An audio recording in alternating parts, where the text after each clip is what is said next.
Director of Developmental Services for the City of Corpus Christi says he wants to increase transparency when planning the city's future. At a public meeting today, citizens, developers, and city leaders discussed how the planning of new projects can be streamlined and more accessible to everyone.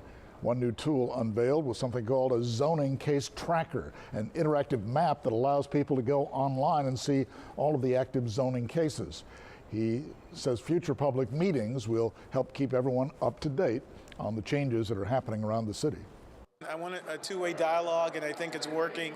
And hopefully, if we continue to do this, we'll ultimately improve our process and improve how we do development here in Corpus Christi. The new zoning case tracker will be available on the city's website, and we also have a link on our website, KIIITV.com.